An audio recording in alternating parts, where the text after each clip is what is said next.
J'ai encaissé 157 000 euros sur les 30 derniers jours avec ma marque e-commerce et voici directement les résultats à l'écran. Je suis pas là pour te vendre du rêve. J'ai une casquette à 5 euros, j'ai un matelas contre les murs, j'ai une chaise en bois. Ces résultats, tu vas pas les avoir en l'espace de 2-3 mois. Je te le dis directement. Si tu es là pour ça, tu peux directement te barrer. Ce qu'il faut que tu saches, et c'est que de la valeur, le niveau de performance de ton business est égal au niveau de connaissance de ta cible. Si tu connais pas ton client sur le bout des doigts dès le jour 1 quand tu lances ton testing, tu es voué à l'échec. Cette vidéo, elle n'est pas faite pour tout le monde, elle est uniquement pour les débutants et intermédiaires qui veulent créer une marque e-commerce stable, rentable, long terme dans les 150 prochains jours. Dans cette vidéo, je vais t'apprendre une compétence qui va te permettre de générer énormément d'argent, c'est comment connaître ton client par cœur dès le début avec n'importe quel produit que tu vas vendre. Accroche ta ceinture, pas de distraction, prends des notes, regarde cette vidéo jusqu'à la fin parce que c'est que de la valeur. Je vous ai préparé une petite mind map. Ça va rentrer dans le concret. Je vais vous montrer des résultats de personnes que j'ai accompagnées, qui ont mis ça en place. On va tout voir ensemble. Ok? Alors, très simple. On démarre avec les erreurs que font 90% des gens et que tu fais sans doute. C'est ce qui fait que tes testings ne marchent pas. C'est pas la faute de ton produit, de ton site ou de Facebook Ads. C'est juste parce que tu connais pas ton client sur le bout des doigts. Alors, la première erreur, c'est le manque de sérieux. Vous sous-estimez la valeur de cette étape. Ce qui fait que vous la passez beaucoup trop rapidement parce que elle vous apporte pas du résultat concret. Parce que ça peut paraître chiant. Et vous, ce qui vous amuse, c'est de créer un site et c'est l'aspect marketing. Sauf que ça, c'est la base de tout. C'est la base de ton business, c'est les fondations de ton business. Et en fait, quand tu sous-estimes cette étape et que tu la fais pas assez sérieusement ou beaucoup trop rapidement, tu crées un business avec des fondations qui sont beaucoup trop fragiles. Et quand ton business il tangue, à un moment donné, il tombe. Et en 2025, avec la concurrence qu'il y a, tu peux pas te permettre d'avoir un business avec des fondations qui sont pas solides. Ok? Donc, sois comme ces chirurgiens, fais les choses dans le détail, prends ton temps. Et surtout, c'est vital pour ton business, sans mauvais jeu de mots. Donc fais-le absolument en rentrant en profondeur. Ça, c'est la première chose. La deuxième chose, c'est en fait, vous avancez un petit peu comme ce mec, vous avez un ruban sur les yeux et vous avancez dans un brouillard. Vous savez pas trop ce que vous faites, mais vous le faites. Et vous êtes complètement perdu. Tu es fondateur de ton projet. Tu peux pas créer une marque e-commerce si tu n'es pas sûr de toi à 100%. Parce que sinon, aucune personne sur Terre va avoir confiance en toi si toi-même tu n'as pas confiance en toi. Donc, n'avance pas avec des suppositions, avec je pense que, j'avance l'hypothèse que, mon client est comme ça. Non, non, pas du tout. Tu parles avec ta cible, tu vas au corps à corps, il y a Internet, il y a des groupes Facebook, il y a des DM Instagram, il y a TikTok, il y a la vraie vie. Parle avec ton client, pose-lui des questions. C'est ça qui va te permettre d'avoir les bonnes informations pour avancer dans la bonne direction, sans ruban sur les yeux, en y voyant ultra clair. Ça, c'est la deuxième chose. La troisième et dernière erreur, ensuite on passe directement à la suite, c'est vous faites cette tâche, pour ceux qui la font, hein, pour les autres, bon, bah, c'est un peu catastrophique, vous faites cette tâche qu'une seule fois. Et en fait, tu dois être comme ces joueurs de foot. Ils ont déjà un niveau qui est stratosphérique dans leur domaine. Et c'est pas pour autant qu'ils arrêtent de s'entraîner. Mbappé, c'est pas parce que c'est l'un des meilleurs joueurs du monde, ou Ousmane Dembélé ou quoi que ce soit, qu'ils arrêtent de s'entraîner. Ils s'entraînent tous les jours. Tous les jours. Toi, en tant qu'e-commerçant, c'est pas parce que tu fais une tâche une fois que tu arrêtes de la faire. Connaître ton client, c'est une tâche que tu dois faire tous les jours. Tu dois tout le temps le mettre à jour, ton dossier, tes ressources, ta connaissance, tout le temps. Ok, c'est pas une tâche que tu fais une fois, c'est le jeu est infini. Donc H24, tu mets à jour ta connaissance de la cible, tu lui parles pour en savoir plus sur elle. Voilà les erreurs que font la majorité des gens. Maintenant, ça va changer si tu regardes cette vidéo jusqu'à la fin. Voici l'impact de la connaissance de ta cible sur ton marketing directement. Vous allez voir à quel point ça rend les choses beaucoup plus rapides et beaucoup plus faciles pour avoir du résultat concret directement. Ça, c'est que des résultats d'élèves que j'accompagne parce que oui, je suis coach e-commerce, j'ai 8 années d'expérience dans les pattes. C'est pas Jojo le Clodo qui est en train de te parler. Ça fait 3 ans et demi que je suis coach, j'ai accompagné plus de 400 élèves, pardon. On est une équipe, on est 7 personnes dedans, donc c'est concret. C'est structuré, c'est fiable, c'est professionnel. Si tu es intéressé par un coaching one-one avec moi, check le lien en bio, c'est tout. Alors, cet élève, il s'appelle Maximilien, je l'ai accompagné et il a fait tout simplement 5000 euros de CA avec uniquement ce content-là sur Facebook Ads avec 30% de marge. Ce content, il a été fait en moins de 5 minutes sur Canva et c'est une image. Tout simplement une image qui met en avant des mots qui ont un impact ultra significatif sur la perception de nos clients avec ce produit qu'on est en train de vendre. Il a identifié deux mots, ceux qui sont en rouge, neuropathie et diabète, comme étant ceux qui font le plus réagir notre public. On les a mis en avant, on a mis un visuel de la partie du corps qui prenait cher, on a mis un visuel de notre produit, résultat des cours, 5000 euros de CA en l'espace de 48 heures. Tout simplement parce qu'on connaît notre client sur le bout des doigts, avec un marketing ultra simpliste, ça marche. Vous n'avez pas besoin d'être expert en design ou quoi que ce soit, connaître ton client sur le bout des doigts, ça va faire entièrement l'affaire. Deuxième visuel, pardon, Paul et Zélie. Ils ont créé une marque tout simplement de bijoux. J'ai pas le chiffre d'affaires sous les yeux, excusez-moi pour le manque de preuves. 3000 likes, quasi 1000 partages, quasi 400 commentaires. Bon, je vous laisse imaginer que la publicité a cartonné. On a fait à peu près entre 80 et 90 000 euros de CA avec cette publicité. On a investi plus de 10 000 euros sur cette publicité tellement elle était rentable. Elle est faite en moins de 5 minutes, c'est une statique sur Canva. C'est pour vous dire à quel point c'est ultra rentable en termes de gains de temps, énergie et résultats que ça nous a apporté. Amafi, garde-moi toujours dans ton cœur car tu seras toujours dans le mien. Un visuel ultra minimaliste, épuré, avec le produit qu'on vend en avant. Pourquoi? Parce qu'on a su que ce mot-là, c'est ce qui revenait le plus quand on parlait à notre cible. Le genre de citation comme celle-ci, c'est ce qui faisait le plus cliquer. Ce genre de visuel minimaliste, c'est ce qui était le plus rentable pour les marques concurrentes à la nôtre. On a mis tout ça en place, le cocktail a été explosif. Et ensuite, le troisième et dernier exemple, ensuite on passe directement à comment connaître votre client par cœur. Ces élèves-là, j'allais dire le nom du projet, mais Johan et Jules que j'accompagne, pareil, sur un projet qui cartonne. On a fait, dès notre première vidéo TikTok, 1,6 million de vues. Ça nous a rapporté, vous voyez là on faisait zéro, boum, ça nous a rapporté plus de 2000 euros en l'espace de quelques jours. 85% de marge nette parce que c'était de l'organique, c'était même pas de l'ADS. Donc je vous laisse imaginer, tu prends 85% de ça, c'est ce qu'on s'est mis dans la poche en l'espace d'une vidéo qui nous a coûté que dalle et qu'on a faite en l'espace de 5 minutes. Cette vidéo, elle n'a rien de spécial. On sait exactement les mots à devoir employer, la manière dont on doit les employer, le type de contenu à faire, le type de hook à devoir réaliser, juste parce qu'on connaît notre cible sur le bout des doigts. Tout est relié par rapport à la connaissance de ton client. Ton client, c'est la base de tout. Ton site, tu le crées pour ton client. Ton copywriting, tu le fais pour ton client. Tu fais tout pour ton client parce que c'est lui qui te passe son argent. Donc il faut que tu le connaisses sur le bout des doigts, c'est ta mission. Et tant que tu ne le connaîtras pas assez bien, tu feras jamais les chiffres que tu mérites de faire. Ok? Donc voilà, pour les personnes intéressées par mon accompagnement, directement, checker en bio. Ok? Alors, maintenant, comment identifier votre ACI? L'ACI, c'est très simple, je le définis une seule fois. Ensuite, pour la suite de la vidéo, je vais juste dire ACI. C'est avatar client idéal. C'est-à-dire, c'est ton client parfait. C'est ton client ultra qualifié par rapport au produit que tu vends, par rapport à la solution que tu proposes. Ok? Maintenant, on va voir comment identifier ton avatar client idéal, peu importe le produit que tu vends, peu importe le niveau que tu as en e-commerce / dropshipping. Alors, la première chose qu'il faut que tu saches, c'est les deux composantes qui vont venir tout simplement définir ton client. Il y a les données psychographiques et les données démographiques. Tu as sans doute déjà entendu parler de ça. Il faut voir ça un petit peu comme un iceberg. Il y a la partie visible, il y a la partie immergée. La partie visible, c'est les données démographiques. L'âge, la localisation, le métier, les centres d'intérêt. C'est un peu ce que la majorité des gens font. Mathieu, 27 ans, il aime le sport, il aime le voyage, il a un poisson rouge et 2 chats et dans la vie, il est avocat. Ça, c'est les données démographiques. C'est bien, il faut les savoir pour mettre un petit peu un visage sur ton client. Par contre, ça ne va pas nous aider à ton marketing pour être rentable. Donc, c'est la partie un petit peu visible de l'iceberg. Ça représente 10%, 20% de ton client. Ce sont vraiment les choses croustillantes à savoir. En revanche, la partie immergée, c'est les données psychographiques. Et ça, c'est les peurs, les désirs, les envies, les frustrations, les objections, les objectifs. C'est ça qui va nous permettre justement d'appuyer sur ces points sensibles pour que dans notre marketing, on attire l'attention de notre client, on lui donne envie de regarder nos contenus, on a des contenus qui convertissent, on réassure, on donne confiance. C'est grâce à ces émotions-là. Ok? Donc psychographique, démographique, ces deux composantes, tu dois les connaître sur le bout des doigts de tes clients. Maintenant qu'on sait ça, comment on va tout simplement définir notre ACI, notre avatar client idéal? La première chose à faire, c'est avancer des hypothèses de base. C'est comme si tu étais sur un tableau qui était blanc et le but, c'est de commencer déjà à détourer un petit peu la silhouette. Imaginez la silhouette de ton client. Ce que tu vas faire, c'est que tout simplement, tu vas imaginer cette question-là. Comment tu décrirais ton avatar client idéal sans avoir énormément d'informations sur lui à ChatGPT qui ne connaît rien, tu viens de démarrer une nouvelle discussion avec lui? Comment tu pourrais le faire pour que lui, il te résume tout ce que tu lui dis parfaitement? Et là, tu vas avancer plein d'hypothèses. Là, on va avancer les je pense que, les suppositions. 70% de ce que tu vas avancer, c'est faux.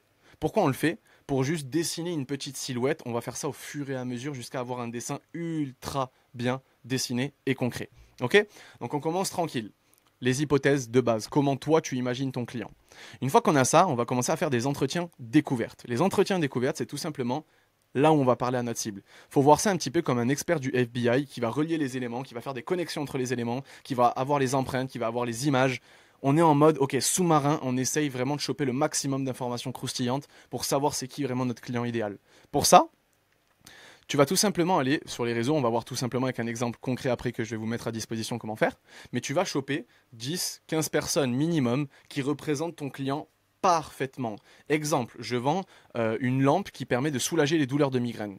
Ben, je vais tout simplement aller choper des migraineux qui ont besoin de cette lampe pour ensuite justement faire mes entretiens découvertes avec chacune de ces personnes-là individuellement parlant. Une fois que j'ai entre 10 et 15 personnes, et je vais te montrer ça dans 2 minutes, tu vas poser tout simplement des questions qui vont te permettre d'en savoir plus sur ces points-là. Il faut que tu saches c'est quoi la situation actuelle de ton client. Il faut que tu saches la situation désirée, c'est-à-dire où est-ce qu'il en est à l'heure actuelle dans sa vie, et où est-ce qu'il a envie d'aller. C'est quoi ses objectifs. Et le but, c'est que il y a sa situation désirée, il y a sa situation actuelle et désirée.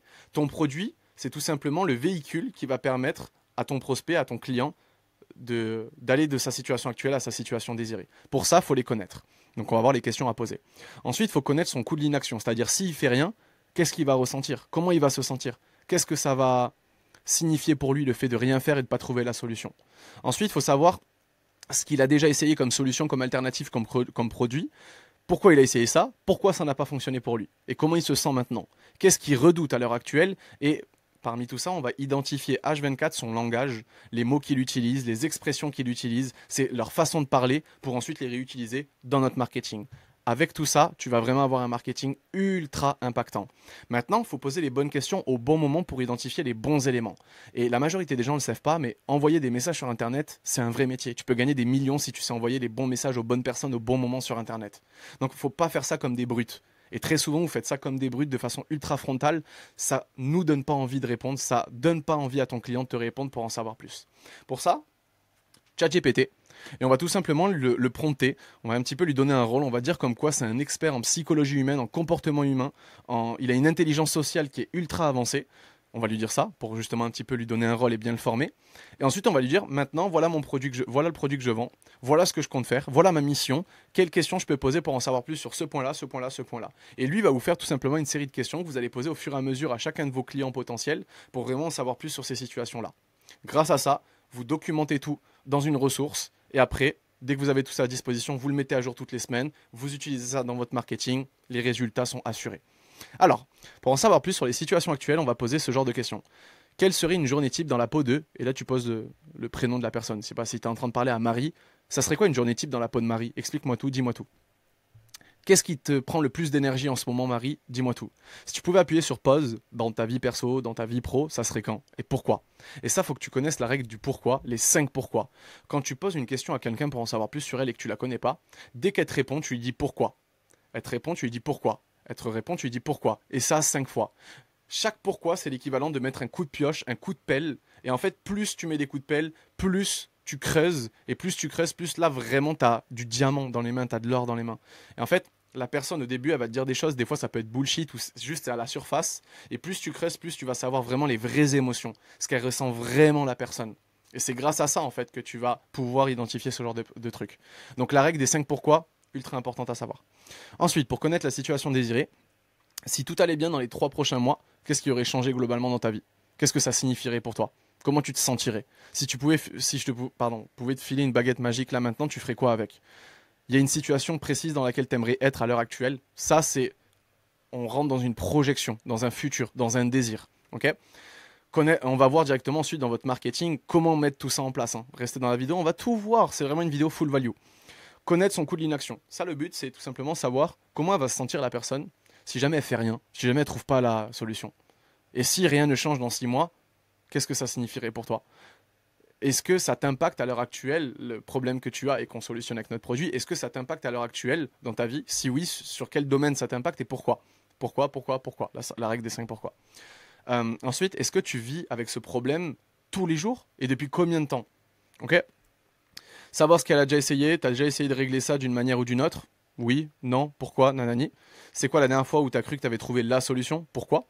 Si tu devais lister tout ce que tu as tenté pour avancer, ça serait quoi la liste? Et du coup, pourquoi tu penses que ça n'a pas fonctionné, tout ce que tu as testé? Qu'est-ce qu'elle redoute? Est-ce qu'il y a un truc qui te repousse là, maintenant, tout de suite, pour trouver une nouvelle solution à ce problème-là? Est-ce qu'il y a une petite voix dans ta tête qui est en train de te freiner quand il y a des potentielles solutions que tu pourrais avoir pour soulager ton problème? C'est quoi le scénario que tu as envie de tout prix éviter pour régler ce problème-là? Identifier son langage et ses mots, en fait, là, tu vas tout le temps être dans une écoute active.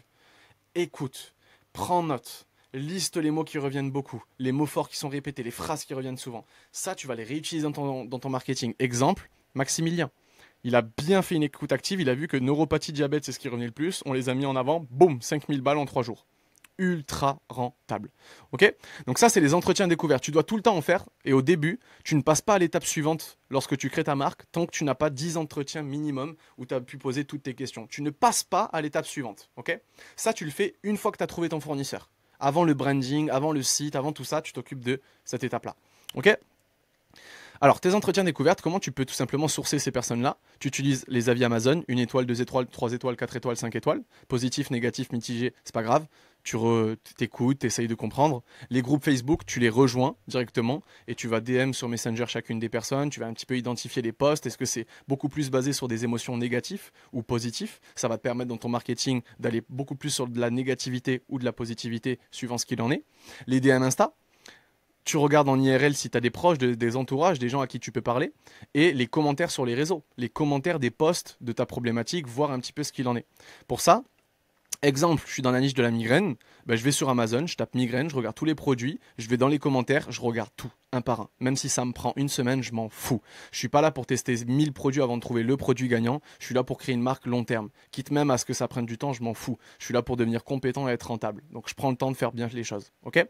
Groupe Facebook, je tape migraine, je regarde tous les groupes qui sont actifs en France et je les rejoins. Et ensuite, je fais mon travail d'entretien découverte. DM Insta, je tape migraine dans la page, dans la barre de recherche Instagram. Et ensuite, directement, je regarde tous les comptes qui traitent de migraine. Je vais sur chaque compte, les comptes qui sont les plus actifs et qui ont le plus d'attraction, d'engagement. Et je vais sur les derniers posts. Chaque like et chaque commentaire, je vais DM la personne pour directement lui poser toutes ces questions-là. En IRL, je vais voir si j'ai des amis, de la famille, des proches de proches. Je sais pas, je vais tout faire pour justement parler avec la cible en IRL, pour vraiment savoir le comportement, les émotions qui sont transmises, et les commentaires. Je tape migraine sur TikTok, je regarde tous les contenus qui sont faits, je check un petit peu les commentaires pour en voir ce qu'elle en est. Ok? Donc là, on est un petit peu comme ce scientifique dans une grotte, on a une lampe frontale et on arrive un petit peu à lire ce qu'il y a sur les murs, tous les dessins, etc. Donc en fait, on découvre des nouvelles choses. Ok? C'est gratuit, ça mange pas de pain et franchement, ça vous permet d'avoir une valeur qui est dingue pour votre avenir, pour votre rentabilité, pour l'état de santé de votre business. Je finis là-dessus, ensuite on passe sur comment concrètement le mettre en place. C'est un travail de fond infini. Je vous l'ai déjà dit, mais c'est un entretien quotidien, le fait de connaître sa cible. Tu es un peu comme un jardinier qui est sans cesse en train de passer la tondeuse et refaire son jardin. Il ne fait pas une fois. Même s'il a fait le plus beau jardin du monde il y a un an, il repasse dessus tous les mois pour continuellement le mettre à jour et l'entretenir. Toi, c'est la même chose. Ok? Bon, j'ai essayé de faire un petit dessin avec ChatGPT, un dessin d'un cerveau, ça n'a pas trop bien marché. Donc ça, c'est comment identifier ton ACI, ton avatar client idéal. Maintenant, il faut que tu saches une seule chose avant de faire cette erreur que tout le monde fait. Sois spécifique dans la description de ton avatar client idéal. Plus tu décris ta cible de façon vague, plus tu entres en concurrence avec des solutions qui n'ont rien à voir avec ton produit.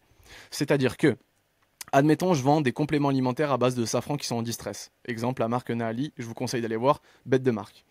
Ils vendent cette solution-là, ok? Un débutant qui vend ça, il va par exemple dire, si on lui pose la question c'est quoi ta cible, il va dire ma cible c'est les personnes qui sont anxieuses et stressées qui ont envie de se soulager. Point.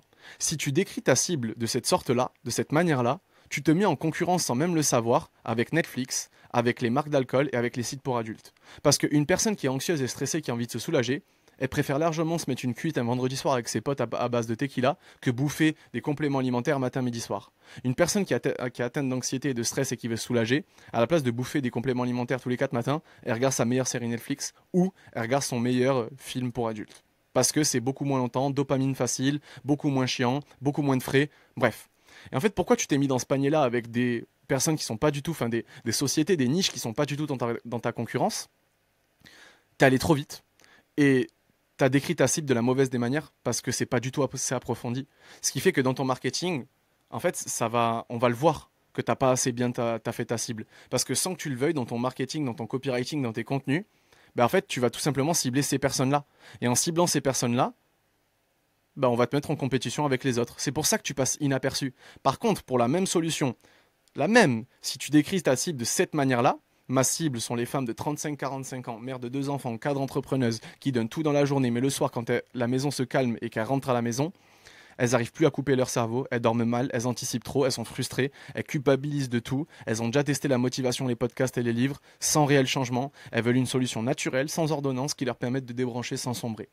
Là, tu décris ta cible de manière ultra précise. Et dans ton marketing, si tu arrives déjà avec une description de ta cible comme celle-ci, en fait, à chaque fois que tu vas créer du contenu, que tu vas t'occuper de ton copywriting, de ton site ou quoi que ce soit, tu vas essayer uniquement de toucher, de targeter, de cibler cette personne-là. Sauf que ça, on va le ressentir. Et ça va pas te mettre en compétition avec eux. Ça va te mettre en compétition avec eux. Ça, c'est ta réelle concurrence si tu vends des produits comme ça. Les applications de méditation, comme Petit Bambou, le CBD, ou les infusions à base d'huiles essentielles. Ok? Donc, décrire sa cible de manière ultra approfondie, ça a un impact direct dans ton marketing parce qu'on sent que tu as envie uniquement de cibler eux. Et en fait, ça te met dans la bonne concurrence. Et c'est ça qui fait toute la différence que personne ne vous dit. Ok? Allez, on finit là-dessus. Comment utiliser votre avatar client dans vos contenus, dans votre marketing, que ce soit image, vidéo, organique, ads. Alors, il faut suivre le framework, la structure AIDA, A-I-D-A. Toutes les marques e-commerce qui font plus d'1 million d'euros à l'année, Boku, Naali, Exode, Humble, et j'en passe, elles utilisent tous cette structure-là dans chacun de leurs contenus. A pour attention, il faut créer de l'attention. I pour intérêt, il faut générer de l'intérêt. D pour désir, il faut créer du désir. A pour action, il faut faire passer à l'action. À chaque fois que tu crées un contenu, tu ne commences pas la création, tu ne commences pas l'écriture, tu ne commences pas quoi que ce soit. La base de tes contenus, c'est ça, c'est le AIDA. Et tu crées ton contenu par rapport à ça. On va voir des exemples concrets. Le A, l'objectif, c'est pas d'attirer l'attention. L'objectif, c'est d'attirer la bonne attention. Parce que si tu veux juste attirer l'attention, il n'y a pas de souci. Mais dans ce cas-là, tu n'es pas un entrepreneur, tu es un influenceur qui est là juste pour faire des vues, juste pour faire des millions de vues. Et c'est sûr que ça fait du bien à l'ego de se dire que tu fais des millions de vues, mais ça attire des millions de problèmes. Je l'ai déjà fait, je parle en connaissance de cause. Le but, c'est d'attirer la bonne attention. La bonne attention, c'est attirer uniquement l'attention de ton ACI. Et certes, ça fait beaucoup moins de vues, mais ça fait beaucoup plus d'argent. Et c'est ça, à mon avis, que tu as envie. Si tu n'as pas envie de ça, tu peux quitter la vidéo directement. En revanche, si tu as envie de ça, check le lien en bio encore une fois. J'accompagne les gens pour ça, de A à Z à créer une marque. Et t'es que avec moi, là-dessus, je te lâche pas par contre, ok? Alors, attirer la bonne attention, si tu veux, ça se joue en 3 secondes. Que ça soit dans une image, dans une vidéo, en organique ou en ads, les 3 premières secondes, c'est ce qu'on appelle le hook. C'est l'une des choses les plus importantes. Parce que tu es dans une guerre d'attention. Avant toi, la personne est en train de scroller, il y a de grandes chances qu'après toi, elle continue à scroller. Sur les réseaux, tu es juste un grain de sable dans un désert. Donc maintenant, comment tu vas tirer ton épingle du jeu? Il faut que dès les 3 premières secondes, on sache 2 choses. À qui tu veux parler et de quoi tu vas parler dans ton contenu. S'il y a une de ces 2 choses qu'on ne sait pas, t'es mort. Ton contenu ne va pas marcher. Et si tu fais pas de vues à l'heure actuelle sur TikTok, sur Insta, ou si tes publicités ne fonctionnent pas, c'est juste que ton contenu c'est de la merde. Enfin, honnêtement, tu fais du mauvais contenu, c'est juste pour ça. C'est pas de la faute d'Insta ou quoi que ce soit. T'es pas shadowban, non. T'es juste pas ouf en marketing. C'est la réalité des choses. Donc maintenant, faut que tu parles et quand tu crées du contenu, tu te dis, je veux pas faire des vues. On s'en bat les steaks des vues. Tu te dis une seule chose, c'est comment je pourrais aider mon client. C'est ça la phrase que tu dois te dire. La base de tout quand tu crées du contenu. Tu dois parler uniquement du problème de ton ACI dès les premières secondes. Exemple, on vend un produit qui permet de perdre, je dis n'importe quoi, 30 kilos en l'espace de 6 mois. Et on parle uniquement aux femmes qui ont entre 35 et 45 ans qui sont en surpoids.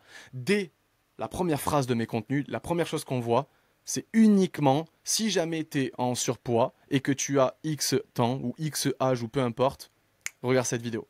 En gros, il faut qu'on sache dès la première phrase que tu parles à ces personnes-là et qui est les femmes qui ont entre 35 et 45 ans qui sont en surpoids. Donc tu vas parler du problème et tu vas mettre un humain qui est identique à ton ACI. C'est-à-dire tu vas mettre une femme qui a entre 35 et 45 ans qui est en surpoids. Le but, dans le A, de créer l'attention, d'attirer l'attention, c'est que ton prospect se dise « Waouh, mais attends, mais c'est exactement le problème que j'ai et putain, la fille qui est à l'écran, c'est exactement comme moi, en tout cas, elle me ressemble. » Et là, au moins, boum, la personne va s'identifier, ça va la scotcher. C'est un peu ce qu'on a fait avec les mots-clés juste ici et la partie du corps qu'on a ciblée. Ensuite, le I. L'objectif, c'est que la personne se dise « Putain, mais la personne, elle me connaît, c'est exactement ce que j'ai testé, ce qui n'a pas marché pour moi et c'est exactement ce que je veux. » Et pour ça, on va susciter de l'intérêt. C'est l'objectif du I. On va valider les échecs passés de notre ACI, c'est-à-dire tout ce qu'il a déjà testé mais qui n'a pas fonctionné, on va le dire. On ne va pas parler de notre solution, on ne va pas parler de notre produit, on va arrêter de vendre ça. On va parler directement des échecs. On va parler des choses que notre ACI a testées et qui n'ont pas fonctionné. Et ensuite, on va parler des objectifs qu'a envie d'atteindre notre avatar client idéal, c'est-à-dire perdre par exemple 30 kg en l'espace de 6 mois. En disant ça, ton avatar client, en regardant ta vidéo ou ton contenu, il va se dire « Putain, mais il m'a compris, c'est exactement ma situation. » Et en fait, la personne va te mettre sur un piédestal parce que pour elle, tu vas devenir crédible et tu vas avoir de l'autorité parce qu'elle va se dire « Il m'a compris, ça veut dire qu'il connaît ma situation. » Et ça, boum, crédibilité.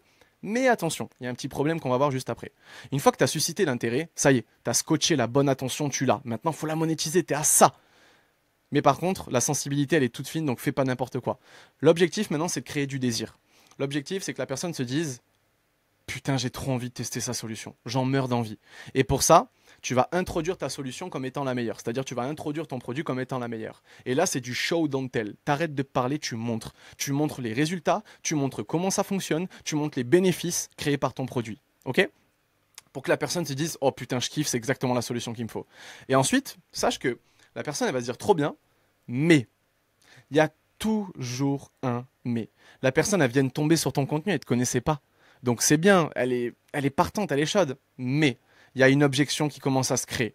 Parce qu'elle n'a pas envie de faire la même erreur, elle est un petit peu sceptique. Pour détruire le mais en une fraction de seconde, tu vas traiter les objections. Et vu que tu as fait ce travail-là en amont, tu sais comment les traiter. Tu vas balancer de la social proof, tu vas arriver avec des arguments de taille pour péter les objections potentielles que ton client peut avoir. Exemple, Boku. Ils mettent en place tout ce que je vous ai dit depuis le début dans ce contenu-là qui a cartonné. Hôtelier. Donc tu sais directement qu'ils ciblent et qu'ils veulent attirer l'attention des hôteliers et de personne d'autre. Offrez des toilettes japonaises sans changer vos WC. Ils parlent aux hôteliers qui veulent changer leur WC et qui veulent justement les changer de manière ultra rapide, etc., sans forcément se faire chier. Donc ça, c'est le I. Ensuite, le D. Ça crée du désir. On voit directement là, boum, tout ce qu'il y a. Et là, en fait, ils traitent les objections. Installation en 10 minutes, sans travaux, sans électricité. Parce que sans doute que l'avatar client se dit quoi? Il se dit, ah ouais, putain, mais installer des toilettes japonaises, ça va prendre du temps et puis il faut des travaux. Enfin, je suis nul là-dedans, c'est pas du tout mon domaine de compétence. Non, installation en 10 minutes, aucun travaux, pas d'électricité. Et là, en fait, tu te dis, ah ok, d'accord, ça m'intéresse. Boum. Et là, tu as envie de cliquer sur le site parce que on a pété les objections. Le petit hic qui empêchait la personne d'aller sur le site, c'était les objections, on vient de les péter. Et enfin, faire passer à l'action. Faut que tu saches que vraiment, les gens sur Internet, faut les traiter comme des gens de 8 ans ou 70 ans. Vraiment, ils se font défoncer de contenu tous les jours, tes clients. Donc, il faut vraiment leur tenir la main, pardon, les guider. Si tu leur dis de rien faire, ils vont rien faire. Si tu leur dis pas d'aller sur ton site, ils vont pas aller sur ton site. Michou, Inoxtag, Squeezie, tous les plus gros youtubeurs, ils ont autant d'abonnés parce que dans leurs vidéos, ils font des appels à l'action toutes les 2 minutes pour s'abonner, activer les notifs et mettre un commentaire. Si tu dis pas aux gens de faire quoi que ce soit, ils vont rien faire. À la fin de tes contenus, tu leur dis l'action que tu as envie qu'ils fassent. Par exemple, aller sur ton site. En revanche, on ne vend pas un produit, on vend une transformation. Parce que si tu fais des appels à l'action comme tout le monde depuis 2017, achète mon produit, en savoir plus, découvrir, personne va vouloir cliquer dessus. C'est vu et revu, c'est chiant, il faut que tu sois différent des autres. Si tu fais comme tout le monde, tu auras les mêmes résultats que tout le monde, c'est-à-dire zéro. Donc nous, on va vendre une transformation. Si vous souhaitez nanani, n'attendez plus, cliquez sur notre site en bio. Exemple, je vends un produit qui permet d'améliorer la détente. Si tu souhaites améliorer ta détente, n'attends plus, clique sur le lien en bio. Et je vends mon produit par exemple à des basketteurs. Si tu as envie d'avoir une détente digne de LeBron James, n'attends plus, clique sur le lien en bio. Si tu souhaites ou si tu as envie, après l'été à la rentrée, de choquer ton entraîneur avec une détente de ouf, avec des dunks de ouf, n'attends plus, clique sur le lien en bio. Ok? On vend une transformation émotionnelle, ou physique, ou peu importe. C'est ce qu'on a fait dans ce contenu. C'est ce qui fait que mes élèves, à l'heure actuelle, j'en ai accompagné 400. On a généré plus de 9 millions d'euros de chiffre d'affaires en l'espace de 3 ans et demi. On a 82% de taux de succès et on a 100% de taux de satisfaction. Oui, parce que j'accompagne pas tout le monde, j'accompagne peu de personnes, mais on les accompagne bien. Merci à vous. Likez, partagez, checkez directement le lien en bio et regardez mes autres vidéos si jamais vous êtes intéressé.